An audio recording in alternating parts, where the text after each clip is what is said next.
आपका वेलकम है आपके प्यारे से चैनल न्यू लाइट प्रयास, जिसका प्रयास सिर्फ एक ही है, मिशन नीट 2025।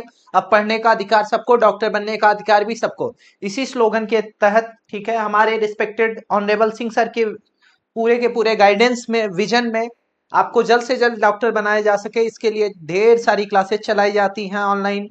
और उसके बाद टेस्ट सीरीज भी, और टेस्ट सीरीज इस तरीके की एनसीईआरटी की कि उससे अच्छी टेस्ट सीरीज आपको कहीं नहीं मिलती। और सीआरटी सीरीज को वैसे भी संजीवनी बोला जाता है कि आपके सिलेक्शन के लिए संजीवनी का काम करेगी। तो चलिए शुरुआत करते हैं हम लोग बिना देर किए। A cubic vessel with face horizontal and vertical contains an ideal gas at NTP. The vessel is being carried by a rocket which is moving at the speed of 500 meters per second in vertical direction. The pressure of the gas inside the vessel as observed by us on the ground. अब देखिए सीधी बात यह है कि अगर हम बात करेंगे तो जो प्रेशर होगा, प्रेशर ऑफ द गैस, ये थोड़ा सा ज्यादा मोटा हो जा रहा है, चलिए। प्रेशर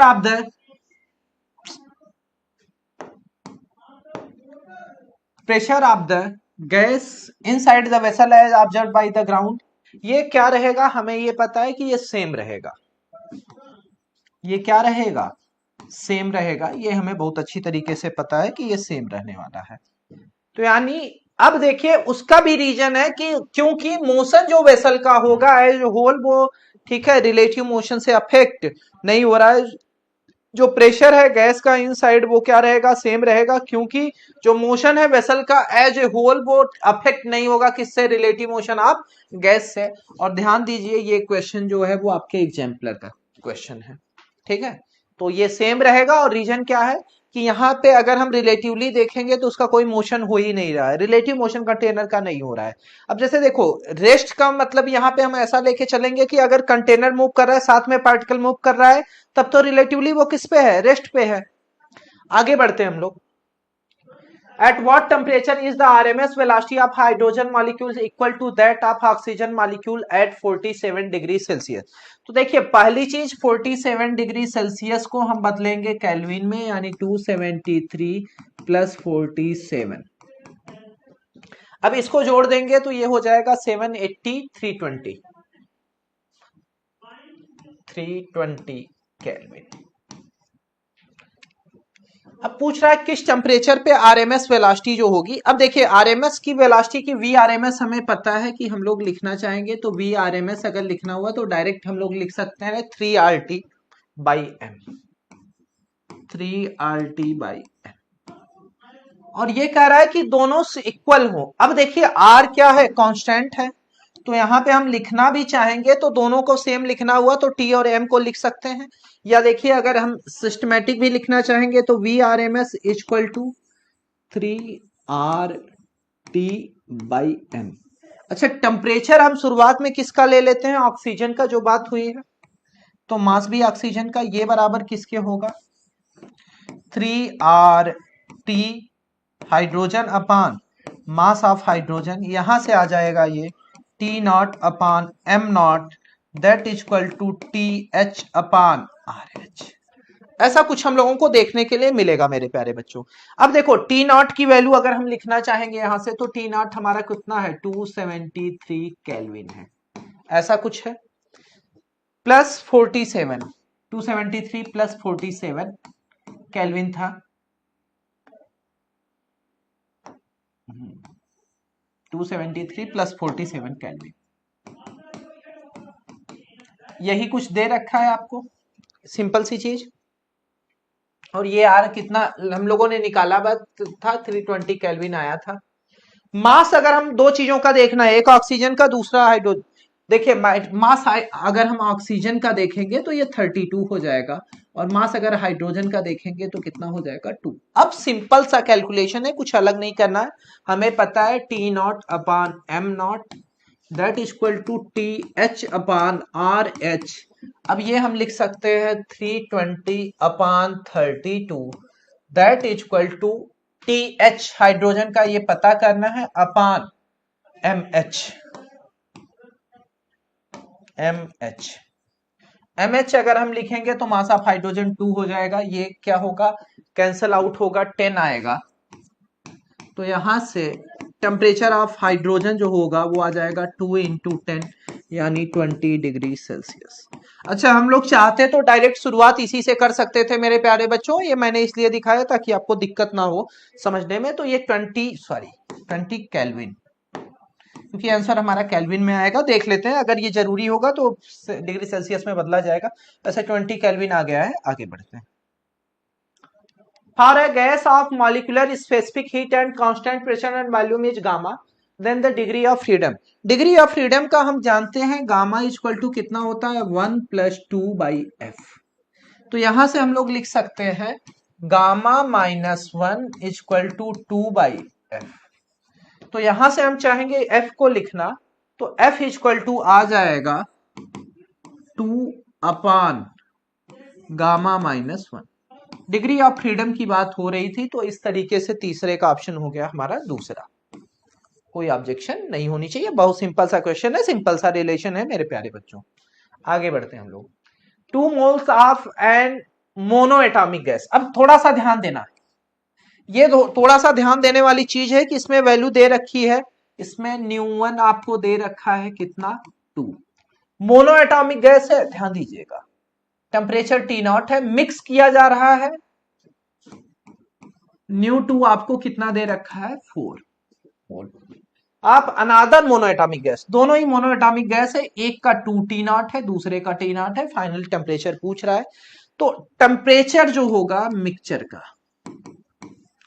इसका एक बड़ा प्यारा सा फार्मूला आप लोग प्यारे बच्चों पढ़ के बैठे होंगे। न्यू1 T1 प्लस न्यू2 T2 अपान। अब देखो यहां पे थोड़ा सा लिखते हुए ध्यान देना कि अगर थोड़ा सा भी चूके तो गलत हो जाएगा आपका। न्यू1 प्लस न्यू2, ऐसा हम लोग लिखेंगे।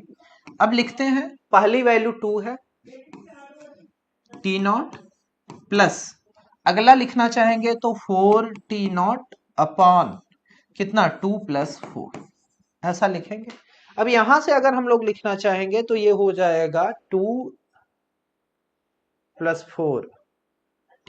4 इंटू 2T0,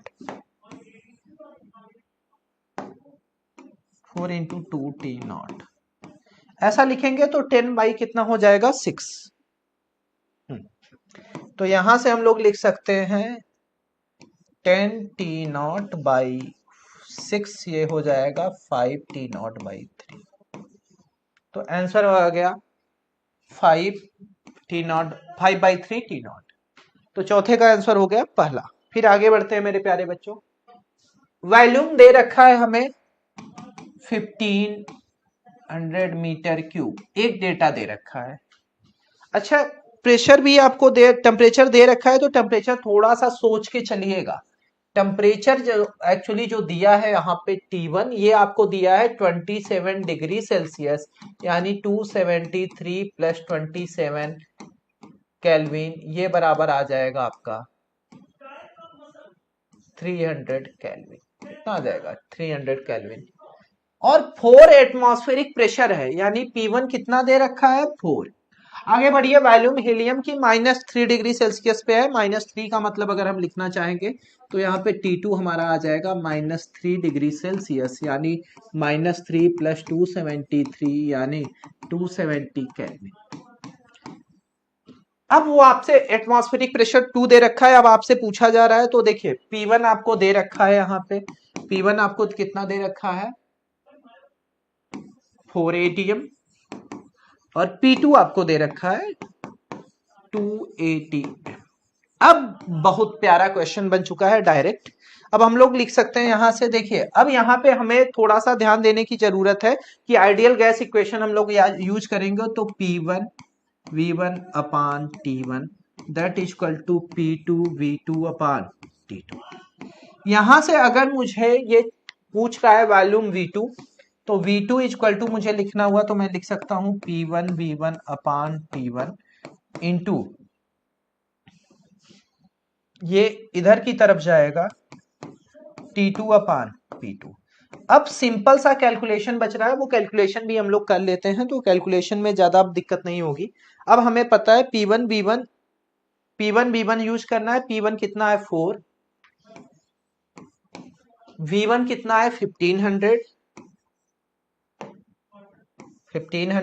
इंटू T2 हमारा कितना है 270 है, अपान T1 हमारा कितना दे रखा है 300 है, इंटू P2 कितना दे रखा है 2। अब देखिए इसको अगर हम इससे कैंसिल कर दें तो ये 6000 आएगा, ये 600 आएगा, यानी बचेगा कितना 10। तो यहां से V2 आ गया 270 इंटू 10, यानी 2700 मीटर क्यूब। तो इस तरीके से हमारा आंसर हो गया चौथा। चलिए आगे बढ़ते हैं हम लोग। विच of the following graph represent the behaviour of an ideal gas, इसमें से कौन सा आइडियल गैस की बिहेवियर को शो कर रहा है। तो हमें पता है कि ठीक है, अगर हम बात करेंगे बॉयल्स, ठीक है, चार्ल्स लॉ की, किसकी बात करेंगे चार्ल्स लॉ की बात करेंगे। तो चार्ल्स लॉ की जब हम बात करेंगे तो हमें पता है कि V डायरेक्टली प्रोपोर्शनल टू क्या होगा T होगा। तो हमेशा हमें क्या मिलेगा स्ट्रेट लाइन मिलेगा, तो पहला ही ऑप्शन हो जाएगा, क्योंकि V directly proportional to T मिला तो ये इसका मतलब straight line passing from origin, straight line passing from origin, straight line passing from origin।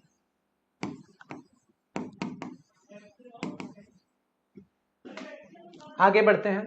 A gas mixture consist of 2 mole of oxygen. अब बड़ा प्यारा क्वेश्चन हो गया है ये कि 2 मोल है ऑक्सीजन के, यानी न्यूवन अगर मुझे लिखना हुआ तो मैं क्या लिखूंगा 2 इंटू 2 मोल ऑक्सीजन के हैं, यानी डाई एटॉमिक गैस है, यानी कितना हो जाएगा 5/2 RT, 5/2 RT, यानी आ गया यहां से 5 RT, ये डायरेक्ट लिख सकते हैं।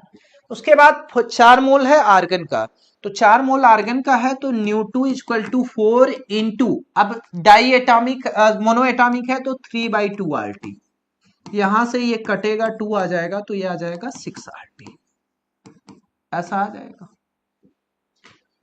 टोटल इंटरनल एनर्जी अगर हमें लिखनी हुई तो डायरेक्ट लिख सकते हैं U equal to U1 plus U2।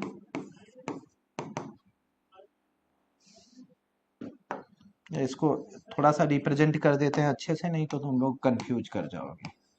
U1 U2 ये बराबर आ गया 5 RT प्लस 6 RT, यानी 11 RT। तो बड़े प्यार से हम लोग आंसर कौन सा मार देंगे, तीसरा। आगे बढ़ते हैं। A gaseous mixture contain 1 gram mole of an gas atom, ए गामा की वैल्यू 5/3 दे रखा है, ठीक है, और दूसरा दे रहा है बी, गामा की वैल्यू 7/5 है। गैसेज ए और बी इंटरेक्ट नहीं करेंगे, ये मानी जा रही है आइडियल है, और गामा गैसियस मिक्सचर का 19/3 आ रहा है, तो इसके लिए डायरेक्ट फार्मूला लगा सकते हैं न्यू1 प्लस न्यू2 अपान गामा किसका लिखेंगे हम मेरे प्यारे बच्चों, मिक्सचर का। तो गामा मिक्सचर का, अगर गामा मिक्सचर का हम लिखेंगे तो ये बराबर डायरेक्ट लिखा जा सकता है न्यू1 अपान गामा 1 माइनस 1 प्लस न्यू2 अपान गामा 2 माइनस 1। ये अब सिंपल सा कैलकुलेशन हो गया। अब देखो न्यू1 और न्यू2 की वैल्यू आपको दो दे रखी है, 1 ग्राम मोल है, दूसरा कितना है अनादर बी, ये दे रखा है। तो यहां पे लिख सकते हैं हम लोग 1 प्लस n, यही पता करना है, अपान गामा मिक्सचर का कितना है 19/13, तो गामा मिक्सचर का यहाँ -1 रहता है, सॉरी, तो ये आ जाएगा 19/13 -1, ये बराबर आ जाएगा न्यू1 की वैल्यू बाई 1 है, अपान पहले की वैल्यू कितना दे रखा है 5/3 -1, प्लस हम लिखेंगे 1 अपान 7/5 -1, और यहां से जब हम कैलकुलेट करेंगे तो n की वैल्यू, अब सिंपल सा कैलकुलेशन है, कैलकुलेट करने पे n की वैल्यू कितनी आती है यहां से 2। अब आप अच्छे बच्चे हो, कैलकुलेशन बताने की जरूरत नहीं है, सिंपल सा कैलकुलेशन है, आगे जाने की जरूरत नहीं है। Internal energy of N1 mole of hydrogen gas at temperature T equal to N2 mole of, अब देखो दोनों की वैल्यू दे रखी है सेम, तो हाइड्रोजन गैस के लिए जब हम बात करेंगे तो N1 मोल दे रखा है H2, और इंटरनल एनर्जी हीलियम गैस की पूछी जा रही है, तो इसका कितना हो जाएगा 3। तो देखिए हाइड्रोजन के लिए, फॉर हाइड्रोजन, हाइड्रोजन में H2 होगा भाई, तो डिग्री ऑफ फ्रीडम F कितना होगा, 5 होगा। इसके बाद जब हम हीलियम की बात करेंगे तो हीलियम तो भाई इनर्ट है, तो इसका कितना होगा, डिग्री ऑफ फ्रीडम 3। बहुत बेसिक सी चीज है, मोनो एटॉमिक और डाई एटॉमिक के लिए आप पढ़ के रखे होंगे डिग्री ऑफ फ्रीडम, तो ये दोनों एग्जांपल आपको बताए गए होंगे। तो पहले के लिए अगर मुझे इंटरनल एनर्जी लिखनी है U1, रेशियो N1/N2 का पूछ रहा है, तो U1 इक्वल टू क्या दे रखा है, U2 क्वेश्चन में दे रखा है, तो U1 लिख देते हैं अब हम लोग। U1 कितना हो जाएगा, 5N1, उसके बाद क्या लिखेंगे, RT2 अपान क्या लिखेंगे, अच्छा टेम्परेचर भी दे रखा है आपको, T2 की जगह T ही लिख लेते हैं, चलिए डायरेक्ट T ही लिख लेते हैं, जो वैल्यू दे रखी है, अपान जो लिखेंगे वो वैल्यू होगी 2। अब ये डायरेक्ट हम लोग चाहेंगे तो बराबर लिख सकते हैं,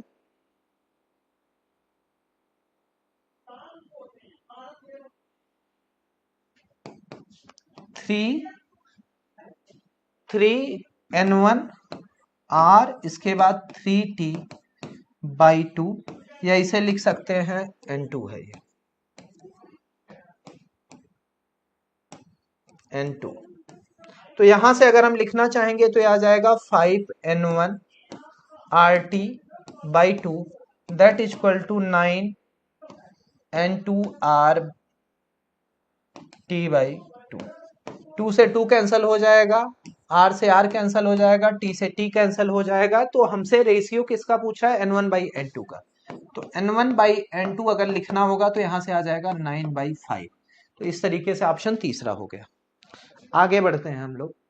root mean square value VRMS of average most probable, और तीनों का पूछा जा रहा है, पहले VRMS पूछा जा रहा है तो एक एक लिख लेते हैं।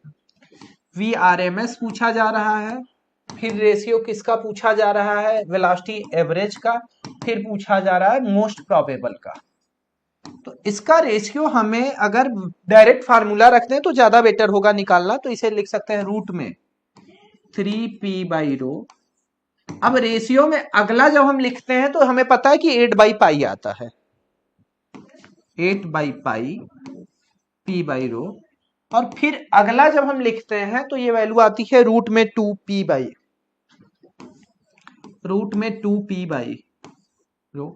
यहां से हम लोग लिखना चाहेंगे तो ये वैल्यू डायरेक्ट लिखी जा सकती है, रूट में 3 रेशियो रूट में 8/3.25 2.5 आ जाएगा लगभग, रेशियो 2। इस तरीके का रेशियो हमारा 10वें का पहला मिल गया। बहुत सिंपल सा क्वेश्चन है मेरे प्यारे बच्चों, और यहाँ पे आप इंटरेक्शन भी अच्छे से कर सकते हो कि हाँ सर ये क्लियर हुआ। अब देखिए, in diatomic gas the total energy at a given temperature is, ये तो बेसिक सा क्वेश्चन है कि 2/3 होती है किसका, kinetic energy of each molecule, और ध्यान से देखेंगे तो ये पीवाईक्यू का मॉडिफाइड क्वेश्चन भी है, इसमें तो कुछ अलग बताना ही नहीं है। फिर आगे बढ़ते हैं, इंक्रीज इज टेम्परेचर, अगर हमने टेम्परेचर बढ़ाया, टेम्परेचर अगर हमने बढ़ाया तो क्या बढ़ जाएगा, thermal kinetic energy, thermal kinetic energy, यानी इंक्रीज क्या करेगा, काइनेटिक एनर्जी। बहुत सिंपल से क्वेश्चन है बच्चे, जिसमें कोई लॉजिक नहीं है, एनसीईआरटी की लाइन को उठाया गया है। On which factor average translational kinetic energy of gas molecule depend.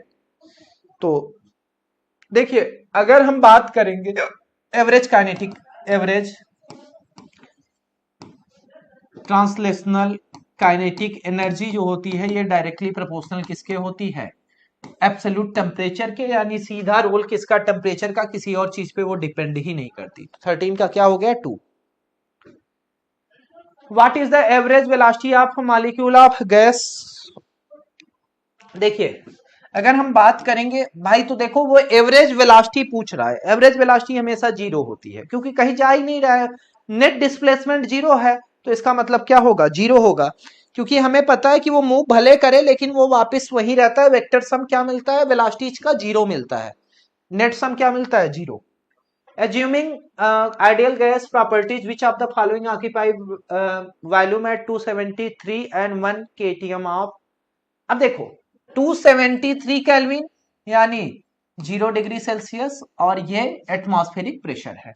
तो ये पूछा जा रहा है, तो ये तो बड़ा सिंपल सा क्वेश्चन हो गया कि ये सारे के सारे क्या करेंगे, ऑक्यूपाई करेंगे सेम वॉल्यूम।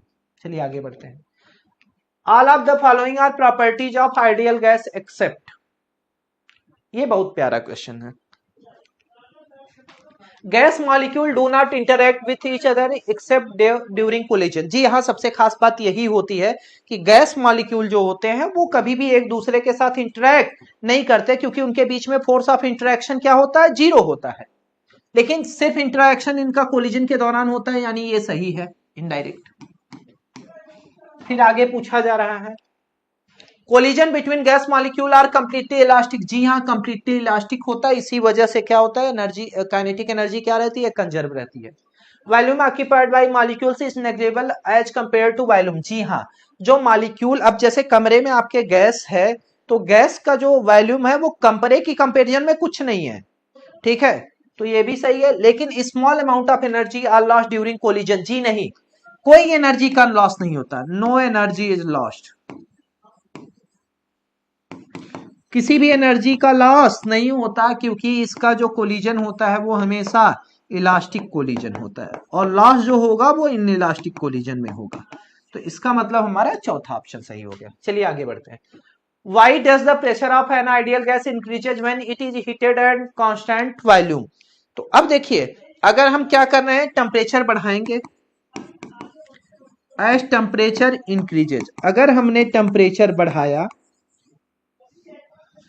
तो सीधी बात है थर्मल काइनेटिक एनर्जी इंक्रीज करेगी। थर्मल काइनेटिक एनर्जी क्या करेगी, इंक्रीज करेगी। और अगर थर्मल काइनेटिक एनर्जी इंक्रीज कर रही है, इसका सीधा मतलब ये है कि वेलोसिटी भाई काइनेटिक एनर्जी बढ़ेगी तो velocity of molecule increases, velocity of molecule increases, velocity जो होगी मॉलिक्यूल की वो इंक्रीज करेगी, और जिसका फाइनल रिजल्ट आ जाएगा कि जो मॉलिक्यूल के बीच का प्रेशर है वो भी क्या करेगा, इंक्रीज कर जाएगा। तो इस तरीके से देखें अगर हम 17 में, तो 17 का ऑप्शन कौन सा बना है, मूव फास्टर। चलिए यहीं से होगा थर्मल। वैसे देखें हम तो पिछले ही क्वेश्चन से ये बिलोंग कर रहा था। Kinetic theory of gases which of the following statement regarding collision of molecules is wrong. तो देखिए, kinetic energy is lost in collision. जी नहीं, नो एनर्जी इज लॉस्ट, बार बार यही क्वेश्चन आ रहा है आपके सामने, कोई एनर्जी का लॉस नहीं होगा। लॉस तब होता है जब कैसा कोलिजन होता है, इनइलास्टिक होता है। इनइलास्टिक होता है तो कुछ ना कुछ एनर्जी का लॉस होता है, वो लॉस हो सकता है हीट के फॉर्म में हो, साउंड के फॉर्म में हो, किसी अनदर फॉर्म में हो, लेकिन होता है। तो चलिए ये पहला ही हो गया, आगे जाने की जरूरत ही नहीं पड़ी। फिर आगे बढ़ते हैं। Condition for which of the real gas behaves like ideal gas very closely. बहुत प्यारा क्वेश्चन है। 19 का अगर हम देखेंगे तो इसका आंसर है third, high temperature and low pressure. ये क्वेश्चन अगर आप ध्यान से लाइन देखेंगे तो ये केमिस्ट्री में आपको लिखी भी गई है, या आप अपने दिमाग में ये बैठा के रखिएगा कि अगर हमने टेम्परेचर बहुत ज्यादा बढ़ा दिया है, टेम्परेचर हमने बहुत ज्यादा बढ़ा दिया और प्रेशर को कम कर दो। अगर कोई रियल गैस है, रियल गैस है, इसका हम क्या करें, टेम्परेचर बढ़ा दे रहे हैं और प्रेशर घटा दे रहे हैं, तो इसका सीधा मतलब ये है कि ये बिहेव करेगा कुछ कुछ किसके जैसा, behave like ideal gas. Behave करेगा, आइडियल गैस नहीं बनेगी लेकिन उसकी तरह बिहेव करेगा, क्योंकि टेम्परेचर आपने बहुत ज्यादा बढ़ा दिया, प्रेशर कम कर दिया, तो सीधी बात है इंटरेक्शन कम होगा। At room temperature of diatomic gas has to found RMS 1930 gas is. अब बड़ा प्यारा क्वेश्चन है, हमें ये तो पता है ना कि C इक्वल टू अगर हमें लिखना हुआ तो हमें कितना लिख सकते हैं, रूट में 3RT/m। अब ये थोड़ा सा प्यारा क्वेश्चन है, यहां से हम लोग लिखना चाहेंगे तो ये लिख सकते हैं, ठीक है। स्पीड हमें दे रखी है, चलिए स्पीड दे रखी है, तो स्पीड हम लोग क्या रखेंगे, 1930 का स्क्वायर कर दीजिए। यहां से स्क्वायर करेंगे तो VRMS का square that is equal to 3RT/m। अब सिंपल सा क्वेश्चन ये हो गया है, ये बराबर आ जाएगा 3 × R की वैल्यू देखो, यूनिवर्सल गैस कांस्टेंट है और इसकी वैल्यू 8.314 रख लीजिए, इंटू टेम्परेचर। रूम टेम्परेचर है तो रूम टेम्परेचर हम कितना लेके चलते हैं, 27 डिग्री सेल्सियस, तो 27 पे चलेंगे हम, तो ये ठीक है 27 डिग्री सेल्सियस हम लोग जनरल ले लेते हैं, तो 27 + 273 यानी ये आ गया 300 केल्विन में, 300 केल्विन में अपान एम ही तो निकालना है, एम इधर ले लीजिए, तो m = आ जाएगा 3 × 8.314 × 300 अपान 1930 × 1930, जीरो से जीरो हम कैंसिल कर देते हैं। अब इसको अगर हम कैलकुलेट करेंगे तो 19 और इधर 8.34, ये वैल्यू आ जाएगी लगभग लगभग आएगी 2 × 10⁻³ 2 × 10⁻³ तो 2 × 10⁻³ 2। अब हमें पता है किसका होता है, हाइड्रोजन का होता है, तो यहाँ पे कौन सी गैस हो जाएगी, H2 हो जाएगी। इसके लिए कुछ सोचना नहीं है, सिंपल क्वेश्चन है मेरे प्यारे बच्चों, इसमें कुछ नया लॉजिक नहीं है। 21 पे आते हैं। The free mean path is average distance covered by molecule between दो। देखिए मेन फ्री पाथ का ये तो सीधा फार्मूला बेस्ड क्वेश्चन है, इसमें तो कुछ अलग सोचना ही नहीं, हमें पता है कि ठीक है मेन फ्री पाथ का जो फार्मूला होता है √2n πd² होता है, और ये आपका p/q भी है। इससे दो ही क्वेश्चन पूछे गए हैं, दोनों इस बार के पेपर में आपके हैं। What is the total translational kinetic energy. अब ये भी आपको पता है कि ये कितना होता है, टोटल ट्रांसलेशनल काइनेटिक एनर्जी जो होती है वो 3/2 n0RT होती है। तो इस तरीके से ये पहला ऑप्शन सही होगा। फिर आगे बढ़ते हैं, 4 मॉलिक्यूल्स हैविंग स्पीड 2 3।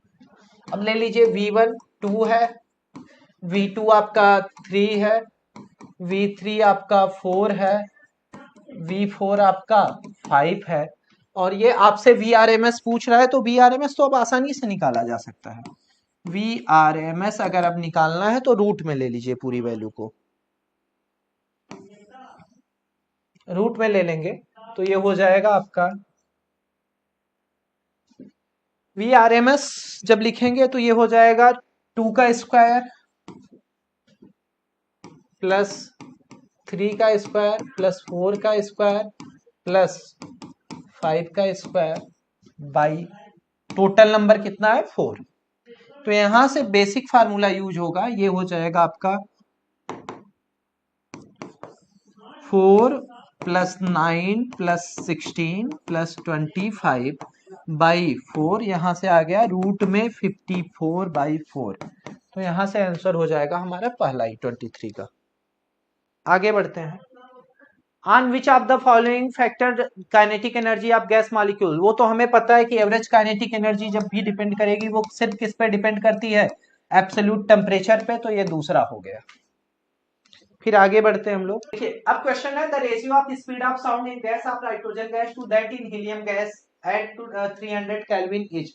अब ये बड़ा प्यारा क्वेश्चन है। वेलोसिटी को अगर हमें लिखना हुआ तो वेलोसिटी हमें पता होती है कि ये क्या आता है, गामा RT/m आता है। अब ध्यान से देखने वाली ये चीज है कि RT जो है वो क्या है, कांस्टेंट है आपके लिए।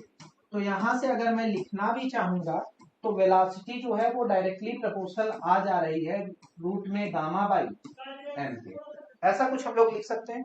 यहां से अगर मैं लिखना चाहूंगा तो velocity of nitrogen upon velocity of helium that equal to लिखा जा सकता है गामा1/गामा2 into mass of helium upon mass of nitrogen, ऐसा कुछ लिखेंगे। अब ये सिंपल सा कैलकुलेशन होता चला जा रहा है। पहले ध्यान दीजिए नाइट्रोजन जो है वो डाई एटॉमिक गैस है, तो डिग्री ऑफ फ्रीडम से जब हम चल के देखेंगे तो इसका कितना आएगा, गामा की वैल्यू 7/5 आएगा। गामा हम जब N2 की बात करेंगे तो ये 7/5 आएगा, तो यहाँ हम लिख सकते हैं 7/5 अपान दूसरे का जब हमें लिखना हुआ तो गामा दूसरे का हमारा 5/3 आएगा mono atomic, 5/3 for mono atomic. Mono atomic के लिए क्या आएगा 5/3, मोनो एटॉमिक के लिए कितना आएगा 5/3 इनटू। अब मास ऑफ हीलियम हम लेंगे तो ये 4 आएगा बाई 28। अब देखिए कैलकुलेशन, 28 से 7 कटा, यहाँ पे कितना बचा 4, 4 से 4 कटा, अब यहाँ पे 5 बचा, तो ये अगर हम लिखना चाहेंगे तो ये आ जाएगा रूट में 3/5 इंटू 5, यानी रूट में 3/5 आ गया। तो रूट में 3/5 कोई ऑप्शन नहीं है, वैसे ये गलत है, यहाँ पे तीसरे का आंसर होना चाहिए रूट में 3/5, या फिर यहाँ पे लिखा होना चाहिए रूट में 3/25। तो ये छोटी सी मिस्टेक हो गई है, मिसप्रिंट हो गया, उसके लिए परेशान नहीं। हेलो दोस्तों, कैसे हैं आप सब। आशा करता हूं कि आप सभी की प्रिपरेशन अच्छी चल रही होगी। फॉर्म आ चुका है, फॉर्म के बारे में सारी जानकारियां हमारे यूट्यूब चैनल पे दे दी गई हैं कि कैसे फॉर्म को भरना है, या जो सर्टिफिकेट्स आप लोग अपलोड करते हैं वो कैसे अपलोड करेंगे। एक मेजर प्रॉब्लम आपकी कोड से रिलेटेड होती है कि क्वालिफिकेशन कोड हमें क्या डालना है, तो उसके लिए भी हमारे चैनल पे वीडियो पड़ा हुआ है, आप ज़रूर उसको देखिएगा। आइए बात करते हैं अपने पेपर CRT 28 की, जो कि हमारा फिजिक्स का पेपर था। टॉपिक था हमारा kinetic theory of gases. 1 to 25 question हमारे साथ शुभम सर ने डिस्कस किए हैं। अब 26 to 50 क्वेश्चन हम आपके साथ डिस्कस करने जा रहे हैं। तो चलिए देखते हैं पहला क्वेश्चन हमारे पास क्या है। यहाँ पे 26 number, relation between pressure and kinetic energy. Pressure और काइनेटिक एनर्जी के बीच का रिलेशन क्या होता है, तो देखो बेटा, प्रेशर और काइनेटिक एनर्जी की जब हम बात करेंगे तो हमारे पास होता है kinetic energy is equal to 3/2 nRT। 3/2 nRT, इसी को हम यहाँ पे क्या लिख सकते हैं, 3/2 PV के बराबर लिख सकते हैं। अब हम प्रेशर और काइनेटिक एनर्जी में बात कर रहे हैं, तो E is equal to 3/2 PV हो जाता है। तो यहाँ पे जो P है इज इक्वल टू, हम यहाँ पे क्या लिख सकते हैं, 2/3 E के बराबर, मतलब कि हमारे पास जो ऑप्शन है फर्स्ट करेक्ट हो जा रहा है। ऑप्शन फर्स्ट हमारा यहाँ पे करेक्ट होता है। बढ़ते हैं इसी के साथ अगले क्वेश्चन पे। अगला क्वेश्चन है हमारे पास, a given sample of an ideal gas occupied a volume V at a pressure P and absolute temperature T, the mass of each molecule of gas is m, Which of the following gives the density of the gas? Gas की density बतानी है। तो देखो बेटा, हम लोगों को मालूम है कि हम लोग ये इक्वेशन लिखते हैं PV is equal to nRT के बराबर। इसी को हम और कैसे लिख सकते हैं, PV is equal to capital N K into T के बराबर, क्योंकि यहाँ पे K के टर्म्स में हमें ऑप्शन दिया हुआ है, तो इस तरीके से भी हम इसको लिख सकते हैं। और इसने हमसे पूछा क्या है, इसने हमसे पूछी है डेंसिटी। तो देखो जरा, डेंसिटी हम क्या से निकाल लेंगे, N अपॉन V, देखना N upon V is equal to हो जाएगा P अपॉन KT के बराबर। क्या बात समझ में आई, N अपॉन V हमारा क्या हो जाएगा, P अपॉन KT के बराबर। अब दोनों तरफ हम मास का मल्टीप्लाई कर देते हैं, तो मास देखो हमारे पास आ जाएगा, तो N into M upon V is equal to P into M upon KT। ठीक, अब सुनना, मास अपॉन वॉल्यूम डेंसिटी हो जाता है, मास अपॉन वॉल्यूम हमारा क्या हो जाता है, डेंसिटी हो जाता है।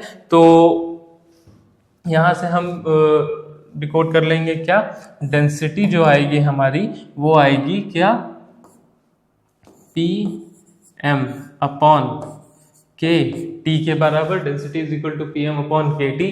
ऑप्शन देखो कौन सा है, PM upon KT। Second option हमारा यहाँ पे आंसर बन रहा है। ठीक, तो बढ़ते हैं इसी के साथ अगले क्वेश्चन पे। अगला क्वेश्चन हमारे पास क्या है, if VP denotes most probable velocity of T and V0 stands for root mean square velocity, then which of these is correct? VP हमारा मोस्ट प्रोबेबल है और V0 हमारा रूट मीन स्क्वायर वेलोसिटी है। देखो जरा, मोस्ट प्रोबेबल वेलोसिटी होती है हमारे पास रूट ओवर 2RT/m, और RMS होती है हमारे पास V0 जो लिखी हुई है अंडर रूट 3RT/m के बराबर। अब सुनो, हमसे पूछा क्या है उसने, इन दोनों में से करेक्ट रिलेशन किसका होगा। तो यहाँ पे Vp बाय वी नॉट के बारे में लिखा हुआ है, तो हम इसको भी यहाँ पे Vp बाय वी नॉट के टर्म्स में कर लेते हैं। RT बाय एम ऐसे ही कैंसिल हो जाएगा। 2/3 तो √2:√3 का ऑप्शन आएगा।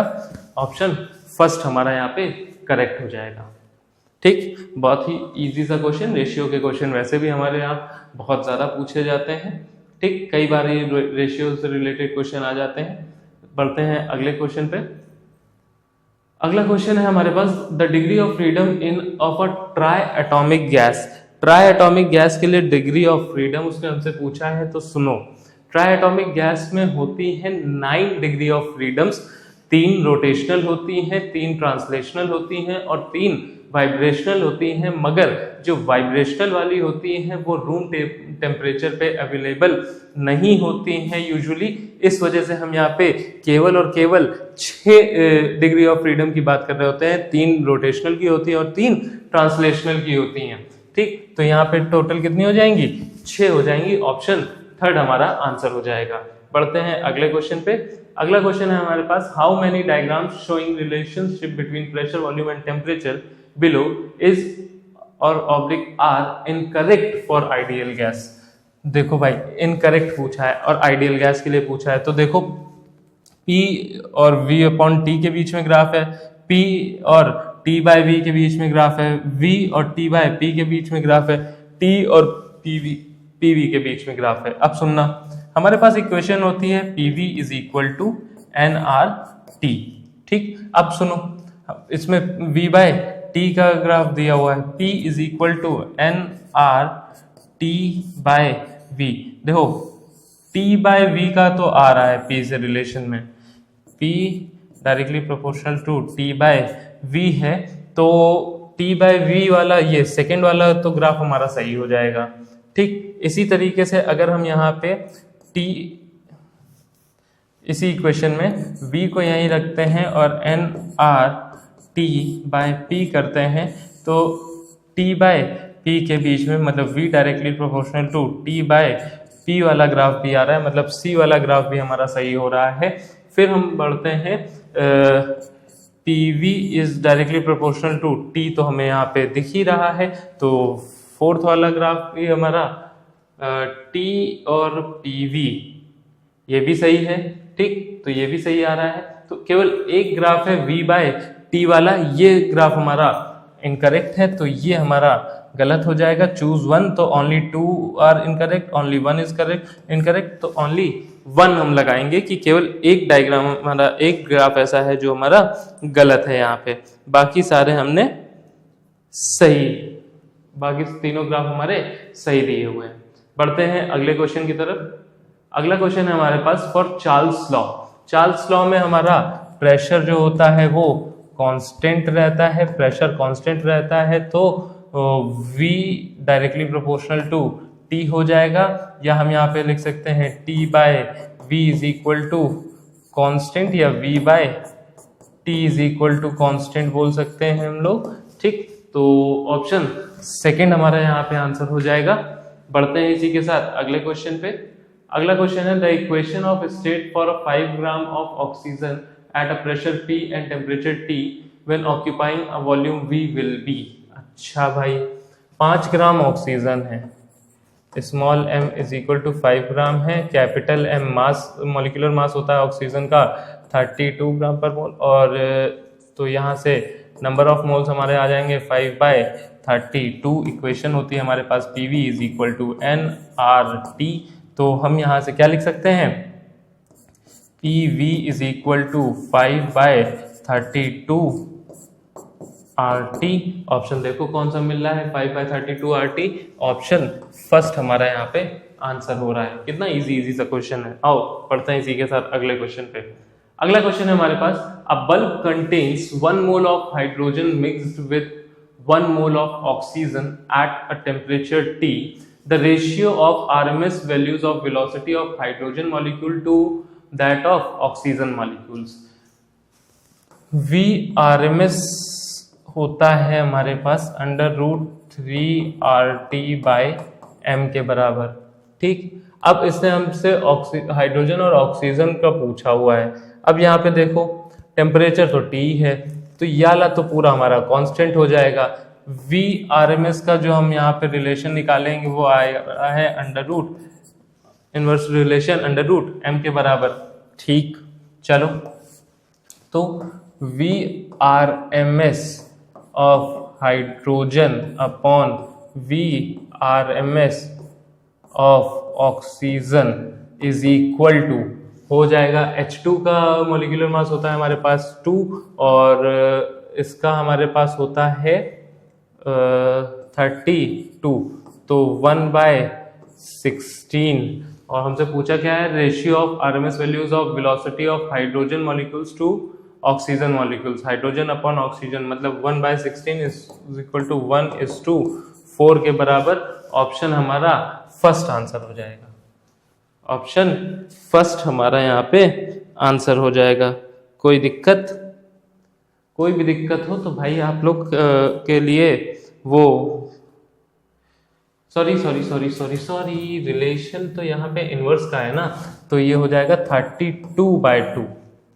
32/2 मतलब 1/16 और यहाँ पे 4:1 का रेशियो आ जाएगा, 4:1 का रेशियो आ जाएगा। ऑप्शन थर्ड हमारा आंसर हो जाएगा। सॉरी गलती हो गया। यही गलती हमारे साथ नीट में भी हो जाता है कभी कभी कि बता रहे हैं, कई बार दिमाग और गया और वो इजी सा क्वेश्चन गलत। तो इस चीज को भी ध्यान रखना है। अभी तो हमसे गलती से हुई, आपके साथ भी वही गलती से होता है और 5 बजे के बाद जब आप घर आते हो तो ऐसे माथा पीटते हो, काश ध्यान दे दिया होता। खैर आंसर क्या होगा, 4:1, option third. Why does the pressure of an ideal gas increase when it is heated at constant volume? Pressure क्यों इंक्रीज हो जाता है आइडियल गैस का जब वो उसका टेम्परेचर बढ़ाया जाता है कांस्टेंट वॉल्यूम पे? पहला ऑप्शन, गैस मॉलिक्यूल्स एक्सपैंड करते हैं। दूसरा option, molecules move at the same speed. तीसरा option, molecules move faster and hit the walls more often. चौथा option, number of molecules of gas increases. अब सुनना, टेम्परेचर बढ़ाएंगे तो जो मॉलिक्यूल्स होंगे, जो गैस के मॉलिक्यूल्स होंगे, वो उनकी काइनेटिक एनर्जी बढ़ जाएगी। काइनेटिक एनर्जी बढ़ने का मतलब कि वो क्विकली मूव करने लगेंगे, फास्टर मूव करने लगेंगे। और जब वो फास्टर मूव करेंगे तो ध्यान देना कि फास्टर मूव करेंगे तो वॉल के कंटेनर से भी फास्टर टकराएंगे, तो वो उसका प्रेशर भी इंक्रीज कर देंगे। ठीक, तो हमारे पास यहाँ पे ऑप्शन क्या हो जाएगा, molecules move faster and hit the walls more often. इस वजह से वहां पे प्रेशर इंक्रीज हो जाता है आइडियल गैस का। बढ़ते हैं आगे। तो an inflated rubber balloon contains 1 mole of an ideal gas has a pressure P, volume V and temperature T. If the temperature rises to 1.1 T, then the volume is increased to 1.05 V, then final pressure will be। देखो initial में हमारे पास pressure P था, volume V था और temperature T था। Final में हमारे पास pressure P2 हमें निकालना है, वॉल्यूम हमारे पास दिया हुआ है 1.05 V और टेम्परेचर हमें बता दिया गया है 1.1 T के बराबर हो गया। तो V से V कैंसिल हो जाएगा, T से T कैंसिल हो जाएगा। P2 इज इक्वल टू हो जाएगा 1.1 P अपॉन 1.05 के बराबर। अब सुनो, इसको अगर हम कैलकुलेट करेंगे तो वैल्यू ऑलमोस्ट हमारी आएगी P और 1.1 P के बीच में। वैल्यू क्या आएगी, P और 1.1 P के बीच में। तो ऑप्शन फोर्थ हमारा आंसर हो जाएगा। ठीक, अप्रोक्सीमेटली ये जो वैल्यू आएगी वो आएगी 1.0473 P के बराबर। तो ये जो वैल्यू है P और 1.1 P के बीच की है। ऑप्शन फोर्थ हमारा यहाँ पे आंसर हो जाएगा। ठीक, तो चलो बढ़ते हैं अगले क्वेश्चन पे। अगला क्वेश्चन है, in a diatomic molecule the rotational energy at a given temperature ठीक, रोटेशनल एनर्जी के बारे में बताना है, वो भी डायटोमिक मॉलिक्यूल में। पहला ऑप्शन है ओबेज मैक्सवेल डिस्ट्रीब्यूशन। हाँ भाई, मैक्सवेल डिस्ट्रीब्यूशन लॉ के अकॉर्डिंग ही ये सारी एनर्जी का डिस्ट्रीब्यूशन होता है गैसेस में। ठीक, मैक्सवेल बोल्ट्जमैन डिस्ट्रीब्यूशन लॉ जो हम लोग पढ़ते हैं। दूसरा ऑप्शन, पहला ऑप्शन क्या है, सही है। दूसरा option, have the same value for all the molecules. Rotational energy same नहीं होगी, कुछ मॉलिक्यूल्स के लिए रोटेशनल एनर्जी ज्यादा भी हो सकती है, कुछ की कम भी होती है, तो वो हमारे लिए उसके कंपैरिजन में सेम वैल्यूज नहीं रखेगा, तो ऑप्शन बी हमारा गलत हो जाएगा। Equals the translational kinetic energy for each molecule, नहीं, रोटेशनल काइनेटिक एनर्जी जो हमारी होती है 2/3 होती है आपकी ट्रांसलेशनल काइनेटिक एनर्जी से, तो यहाँ पे इक्वल नहीं होगा, 2/3 times of translational kinetic energy के बराबर होती है, तो ये भी नहीं होगा हमारा option. Is 2/3 of translational kinetic energy for each molecule, जी हाँ, ए और डी सही है। ऑप्शन देखो, A B, B C, A D, third option हमारा यहाँ पे आंसर हो जाएगा। ठीक, अच्छा क्वेश्चन, थ्योरी का पार्ट था, अंदर से पूछा गया था, और ये मैक्सवेल डिस्ट्रीब्यूशन लॉ पढ़ोगे तो वहां पे आपको दिख भी जाएगा। ठीक, पढ़ते हैं अगले क्वेश्चन की तरफ। अगला क्वेश्चन है हमारे पास ये, a gas mixture consist of molecules A, B and C, masses Ma is greater than Mb is greater than Mc. Rank 3 types of molecules in decreasing order of RMS speed. Decreasing order of RMS speed बताना है, मतलब कि सबसे ज्यादा किसकी होगी, फिर कम किसकी होगी, फिर सबसे कम किसकी होगी, ये बताना है। देखो, अभी हमने भी RMS का फॉर्मूला आपको बताया था, इज इक्वल टू होता है √3RT/m का, और यहाँ पे जो रिलेशन है वो हमें m से दे रहा है, तो m से जब हमें वो रिलेशन दे रहा है तो सुनो, m अगर ज्यादा होगा तो VRMS क्या हो जाएगी, बढ़ जाएगी। m अगर ज्यादा होगा तो VRMS बढ़ जाएगी, क्योंकि रिलेशन कैसा है, इनवर्स रिलेशन है। रिलेशन कैसा है, इनवर्स रिलेशन है, 1/√m। इसकी वैल्यू सॉरी m अगर ज्यादा होगा तो VRMS हमारी घट जाएगी, ये ज्यादा होगा तो ये हमारा कम हो जाएगा। √m मतलब मास हमारा बढ़ेगा तो VRMS हमारी कम हो जाएगी, मास बढ़ेगा VRMS कम हो जाएगा, मास सबसे ज्यादा A का है तो VA सबसे कम होगी, फिर हमारे पास आएगी VB और फिर हमारे पास आएगी VC। तो CB और A का रेशियो देखो, CBA, फोर्थ ऑप्शन में C। ठीक, तो ये हमारा ऑप्शन फोर्थ यहाँ पे आंसर हो जाएगा। पढ़ते हैं इसी के साथ अगले क्वेश्चन पे। अगला क्वेश्चन है, when the temperature of a gas is raised from 27 degree Celsius to 90 degree Celsius, the percentage increase in the RMS velocity of the molecule will be. अब देखो, टेम्परेचर के बीच का रिलेशन पूछा है, तो VRMS जो होता है वो डायरेक्टली प्रोपोर्शनल होता है √T के। तो अब यहाँ पे सुनना, VRMS 90 डिग्री पे अपॉन VRMS 27 डिग्री पे is equal to √273 plus 90 upon √273 plus 27। इसको सॉल्व करेंगे हम लोग, तो यहाँ पे आंसर जो हमारा आएगा √273 मतलब 3, 7 और 9 18, 8 क्या है 3, 83 अपॉन 300। ठीक, अब इसको जब हम सॉल्व करते हैं तो हमारा आंसर क्या आएगा, इसको सॉल्व करने पे 1.1 आएगा इसका आंसर, 1.1। तो अब सुनो, हमसे पूछा क्या है, परसेंटेज इंक्रीज, तो percentage increase in VRMS is equal to हो जाएगा क्या, V2, ये V2 है और ये V1, V2 minus V1 upon V1 into 100, ठीक। तो इसको हम कैसे लिख सकते हैं, V2 bye V1 minus 1 into 100, ठीक।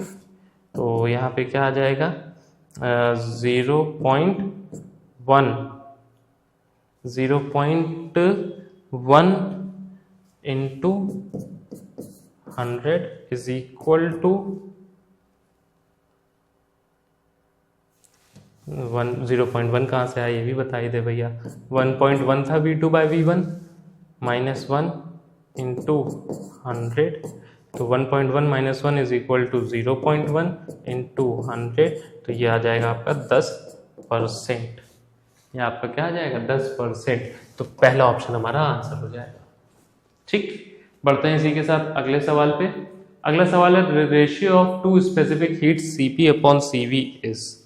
Cp अपॉन Cv मतलब कि गामा की Cp upon Cv of CO is. CO मतलब कि कार्बन मोनोऑक्साइड, ये एक डायटोमिक मॉलिक्यूल है। डायटोमिक मॉलिक्यूल के लिए जो हमारा गामा होता है वो हम ऐसे भी बता सकते हैं कि 1.4 होता है, 1.4 होता है, बट 1.4 होता है, सेकेंड ऑप्शन हम लिख सकते हैं। और इसको हमें इसी तरीके से याद भी रखना है। मगर Cp और Cv के बारे में देख लेते हैं, Cp और Cv। तो डायटोमिक के लिए जो Cp हमारा होता है वो होता है कितना, 7/2r, और जो Cv होता है हमारे पास होता है 5/2r। अब यहाँ से कैलकुलेट करेंगे, 2 से 2, 7/5, इसको कैलकुलेट करेंगे तो हमारा 1.4 आ जाएगा। 1.4 आ जाएगा तो हमारा क्या आ गया, आंसर। अब मगर बार बार इतना सॉल्व तो करेंगे नहीं ना, ये याद रखने की जरूरत है। तो हम डायरेक्ट क्या करते हैं, गामा की वैल्यू याद कर लेते हैं मोनो एटॉमिक के लिए, डायटोमिक के लिए, ट्राइएटॉमिक लीनियर के लिए, और ट्राइएटॉमिक और पॉलीएटॉमिक नॉन लीनियर के लिए। तो चलो मैं यहाँ लिख देता हूँ मोनो के लिए। मोनो एटॉमिक के लिए गामा की वैल्यू होती है 1.33, ठीक। और डायटोमिक के लिए गामा की वैल्यू होती है 1.40, और ट्राइएटॉमिक लीनियर मॉलिक्यूल होगा तो हमारे पास ये वैल्यू होती है 1.4 के बराबर। और सॉरी लीनियर मोनोएटॉमिक के लिए होती है 1.67 के बराबर, 1.67 के बराबर। डायटोमिक के लिए होती है 1.4 के बराबर, लीनियर के लिए होती है 1.4 के बराबर, और ट्राइएटॉमिक या फिर पॉलीएटॉमिक, ट्राइएटॉमिक और पॉलीएटॉमिक के लिए बात करेंगे तो यहाँ पे ये हमारी वैल्यू हो जाती है नॉन लीनियर के लिए 1.33 के बराबर। उल्टा हो जाता है, कभी कभी हम भूल जाते हैं, ठीक। याद आ जाता है, फिर लिखते लिखते याद आ जाता है, ठीक। तो 1.67, 1.4 और 1.33, मतलब कि मोनो सबसे कम है तो वैल्यू सबसे ज्यादा 1.67, डाई तो 1.4, ट्राई लीनियर तो 1.4, ठीक। और ट्राई पॉली होगा तो 1.33, मतलब जिसमें सबसे ज्यादा मॉलिक्यूल्स वो आपका सबसे कम गामा, ठीक, 1.33, ठीक। बढ़ते हैं अगले सवाल पे। अगला सवाल है हमारे पास, a gas enclosed in a closed pot, on keeping this pot in a train moving with high speed, the temperature of the gas। अच्छा भाई, हाई स्पीड पे टेम्परेचर पूछ रहा है, will increase, will decrease, will remain the same, will change according to the nature of the gas. अरे भाई same ही तो रहेगा, ट्रेन की स्पीड से हम उसका गैस का टेम्परेचर थोड़ा ना बढ़ रहा है, ठीक। बढ़ते हैं आगे। The energy of gas per litre is, अरे नहीं यार, energy of gas is 300 joules per litre है, 300 जूल्स पर लीटर है। Then it's pressure will be, तो उसका प्रेशर कितना होगा, E is equal to 300 joule per litre है। इसको हम चेंज कर लेंगे 300 into 10⁻³ joule per metre cube में सॉल्व करने के लिए, ठीक। अब सुनो, 300 joule per 300 into 10⁻³ joule per metre cube हो जाएगा। अब हमसे उसने क्या बोला, कि प्रेशर बताना है। अभी हमने बताया प्रेशर और एनर्जी के बीच का रिलेशन, तो P इज इक्वल टू होता है 2/3 इंटू 10 की इंटू एनर्जी। तो देखो 2/3 इंटू 300 इंटू 10 की power 3 joule per metre cube. अच्छा इसको लिए नहीं लिखते हैं, चलो क्या आ जाएगा 3 और ये 1 और ये 2 0 यहाँ आ जाएंगे, तो आ जाएगा 2 इंटू 10 की पावर 5 न्यूटन पर मीटर स्क्वायर। क्या आ जाएगा 2 इंटू 10 की पावर 5 न्यूटन पर मीटर स्क्वायर। ऑप्शन 4 हमारा यहाँ पे आंसर हो जाएगा। बड़े अच्छे क्वेश्चन है, क्या बात, मजा आ गई। Formula of root mean square speed. हे भाई अभी तो बताया था, रूट मीन स्क्वायर वेलोसिटी का फॉर्मूला क्या होता है, अंडर रूट 3RT/m। क्या होता है अंडर रूट 3RT/m, मगर यहाँ नहीं दिया हुआ है, यहाँ दिया हुआ है अंडर रूट 3p/ρ। इसी को हम सॉल्व करते हैं तो हमारा एक रिलेशन VRMS का ये भी आता है अंडर रूट 3p/ρ का। ठीक, अभी पीछे हम लोगों ने जो डेंसिटी वाला क्वेश्चन किया था ये उसी से आया है। ठीक, बढ़ते हैं अगले क्वेश्चन पे। Molar specific heat of constant pressure CP की बात कर रहा है। CP का फॉर्मूला होता है गामा R अपॉन गामा -1, और अगर वहां पे हमसे CV पूछ लेगा तो हम बताएंगे कि R अपॉन गामा -1 हो जाएगा। ठीक, R अपॉन गामा -1 हो जाएगा। पढ़ते हैं अगले क्वेश्चन पे। The value of gamma is, अभी हमने बताया भैया गामा मोनोएटॉमिक, डायटॉमिक, ट्राइएटॉमिक के लिए सबके लिए अलग अलग होता है, तो different for all monoatomic, diatomic and triatomic molecules, पहला ही ऑप्शन हमारा सही हो जाएगा। दूसरा क्या लेगा, सेम, अभी तो बता दिया नहीं होता है, ओनली डिफरेंट, नहीं भाई। ठीक, बढ़ते हैं आगे। 45 question number, specific heat of mixture at constant volume. CV mix का पूछ रहा है, CV मिक्स के बारे में पूछ रहा है, मतलब कि दो गैसेस के बाद। ठीक, तो देखो भैया क्या होता है, N1 मतलब कि moles into CV1 plus moles of second gas into CV2 upon N1 plus N2, ये होगा। अब यहीं पे हमसे CP अगर पूछ लेता, CP मिक्स अगर हमसे पूछता तो कुछ नहीं करना पड़ता, N1 CP1 plus N2 CP2 upon N1 plus N2, ये हो जाता, अपॉन N1 प्लस N2, ये हो जाता।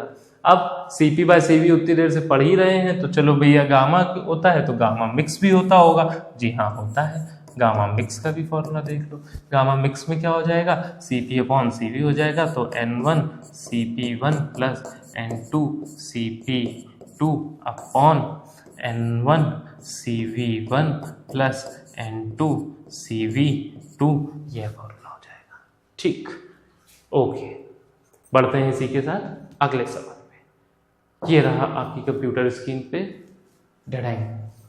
Degree of freedom is in diatomic gas. हे भाई बार वही देखो, डिग्री ऑफ फ्रीडम होते हैं 3 ट्रांसलेशनल होती हैं, 2 रोटेशनल होती हैं। 3 ट्रांसलेशनल 2 रोटेशनल मतलब कि टोटल 5 होती हैं, तो ऑप्शन 4 हमारा यहाँ पे आंसर हो जाएगा। 46 का आंसर हमारा क्या हो गया, 4th ऑप्शन, 2 रोटेशनल और 3 ट्रांसलेशनल। अब हम यहाँ पे बात करेंगे कि ये तो डायटॉमिक के लिए पूछा है, बाकी का क्या करेंगे। अगर आपसे मोनो पूछ लेगा तो क्या करेंगे, तो भैया मोनो में 3 ट्रांसलेशनल होती हैं, डाई में टोटल 5 होती हैं, जिसमें कि 3 प्लस 2 होती हैं, 3 ट्रांसलेशनल और 2 रोटेशनल।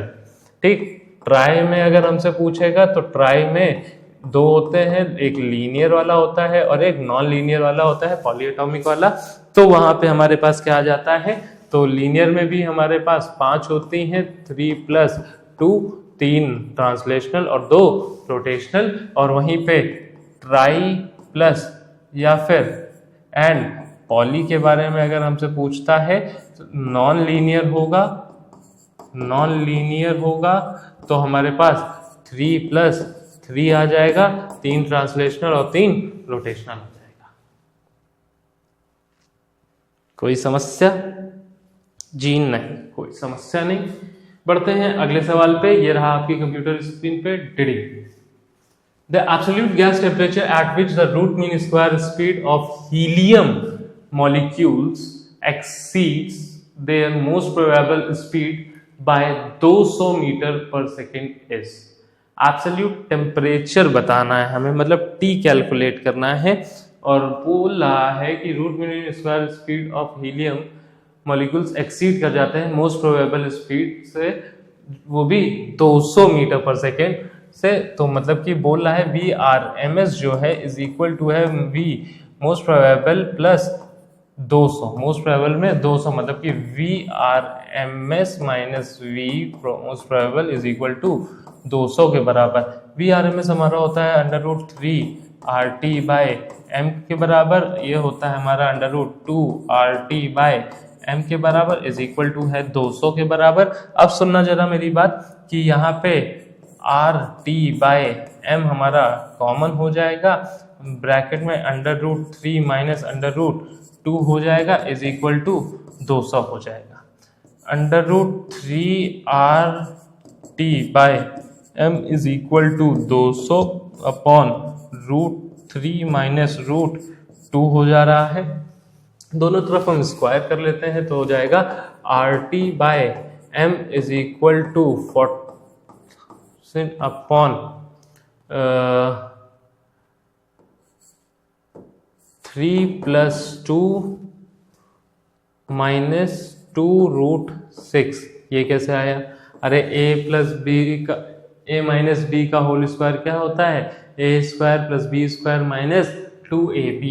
तो वही किया है हमने, ठीक। अब वैल्यूज यहाँ पे पुट कर देंगे, टेम्परेचर निकालना था। T is equal to 40,000 into mass कितना होता है? 4 ग्राम में होता है, तो यहाँ पे केजी में करेंगे तो 0.004 हो जाएगा अपॉन, ठीक, अपॉन 3 2 5 माइनस √2√6, ठीक, इंटू आर की वैल्यू होती है 8.31, ठीक। अब इसको सॉल्व कर लो जरा, इसको सॉल्व करो करो करो करो करो करो करो करो करो करो हमने कर लिया 190.2 केल्विन के बराबर, 190.2 केल्विन के बराबर, मतलब ये ऑप्शन थर्ड हमारा आंसर हो जाएगा, ठीक। बढ़ते हैं इसी के साथ अगले क्वेश्चन पे। 3 क्वेश्चन और बचे हैं हमारे पास, जल्दी से कर लेते हैं। Average speed of gas molecule होती है √8 kT/m, मतलब कि ऑप्शन फर्स्ट हमारा आंसर हो जाएगा, ठीक। ये ऐसा चैप्टर है जिसमें फॉर्मूले इतने सारे हैं कि याद करने ही पड़ेंगे। आप वहाँ पे कैलकुलेशन करने नहीं बैठोगे पूरी की लॉ अच्छा सॉल्व करके कैलकुलेट करके निकाल लेते हैं, जी नहीं, इतना समय नहीं है। Helium gas is filled in a closed vessel having negligible thermal expansion coefficient, ठीक। When it is heated from 300 Kelvin to 600 Kelvin, then average kinetic energy of helium atom will be। Average kinetic energy पूछ रहा है, तो kinetic energy होता है हमारा ½ mv² या फिर 3/2 kT के बराबर, 3/2 kT के बराबर। अब सुनो जरा, यहाँ पे जो काइनेटिक एनर्जी है वो डायरेक्टली प्रोपोर्शनल है हमारे टेम्परेचर के। तो यहाँ पे बोल रहा है एक 300 है और एक 600 है, तो average kinetic energy helium atoms का कितना टाइम्स हो जाएगा, टाइम्स हमें बताना है, तो 2/1 कर लेते हैं। एवरेज काइनेटिक एनर्जी 600 पे केल्विन पे अपॉन एवरेज काइनेटिक एनर्जी 300 पे इज इक्वल केल्विन पे, तो ये 600 अपॉन 300, तो 1 और 2, तो एवरेज काइनेटिक एनर्जी जो है हमारी 600 केल्विन वाली वो 2 टाइम्स हो रही है, 2 टाइम्स हो रही है किसकी? एवरेज काइनेटिक एनर्जी एट 300 वाले की,